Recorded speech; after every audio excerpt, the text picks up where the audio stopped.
stir-fry dish, and what we've got to work with here is the ground beef.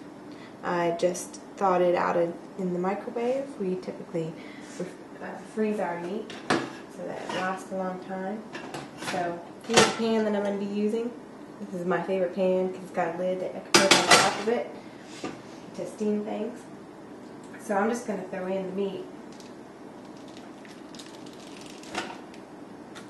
And I'll talk as we go. So I don't have the heat on yet.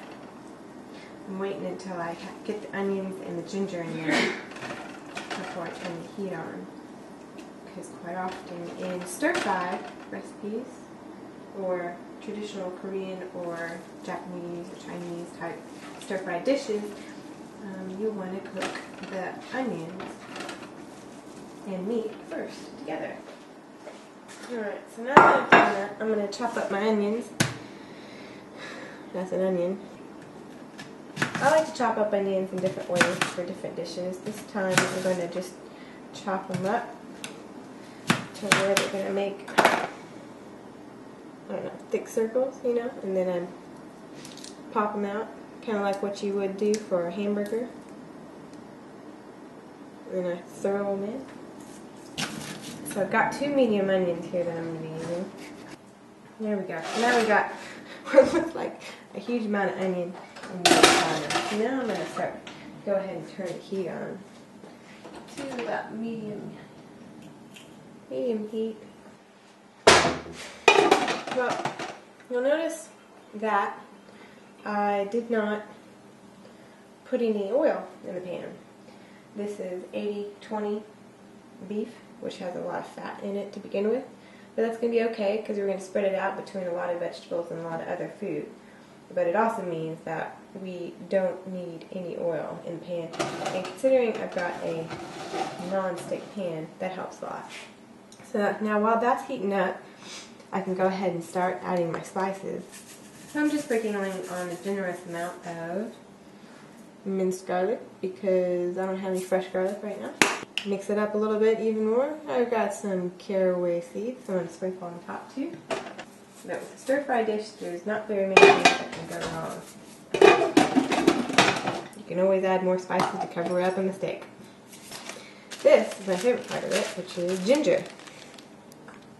Ginger root that has been cut up fresh and frozen. So, while that is cooking up, I'm going to peel my yam or sweet potato. Yam, sweet potato. I can't tell the difference. Now, the reason why, there we go, peeled yam or sweet potato.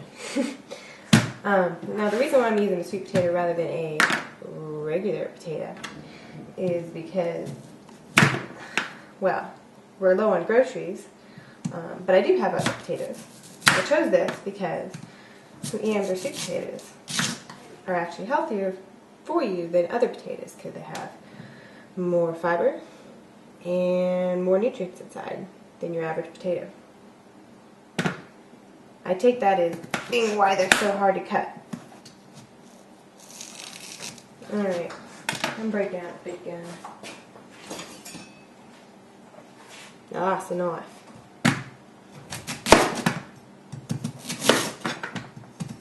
So, you'll probably notice that I have not added the salt yet. I'm not going to add the salt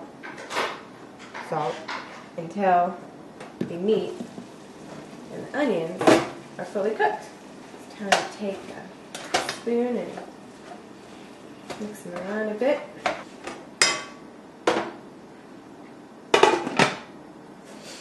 So now it's time to get closer to the food. So here we are. Here's the food up close and personal. The meat's been cooking here for about 10 minutes or so with the onions and the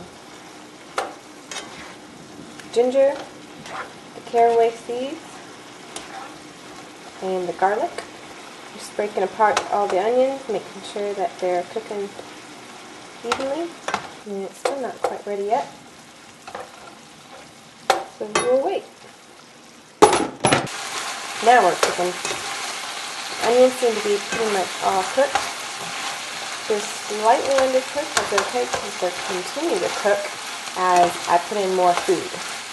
Speaking of which, we're going to add some water chestnuts. This is a small can of water chestnuts.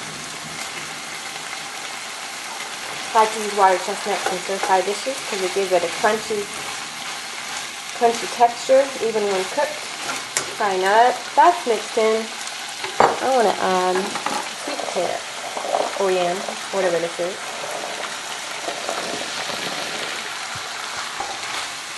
And mix it around a little bit. Now you'll notice I have not added any salt yet. I typically will add salt towards the end when I can taste it because most of the things are cooked. That way I don't add too much salt. And let that cook for a little bit longer.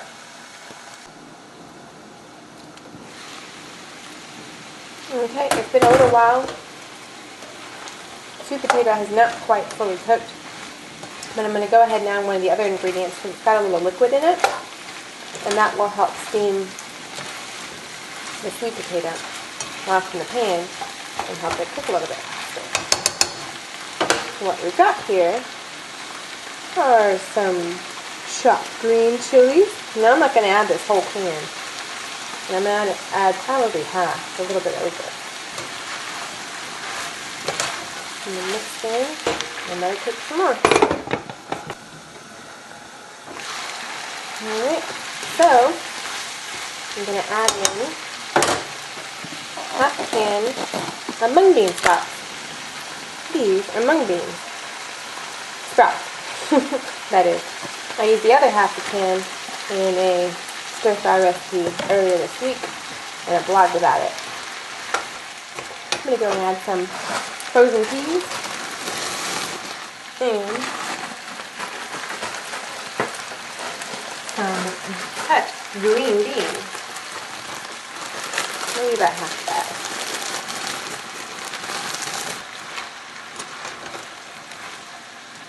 And let it cook some more. Since we're not using extra oil and we don't have a huge amount of liquid in there, that's why I'm keeping the lid on, to retain the water moisture in a lot of the vegetables. Okay, so everything's pretty much cooked at this point, so I'm going to add some salt and then taste it. Let's see if we need to add anything else. This is going to be great for leftovers. I don't like to cook for every meal, and neither does my husband.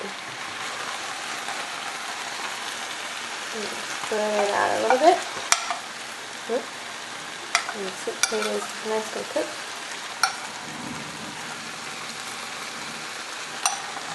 Perfect. Well, there you have it. And that is what's for lunch today. Thanks for visiting Allergic to Sitting. Bye.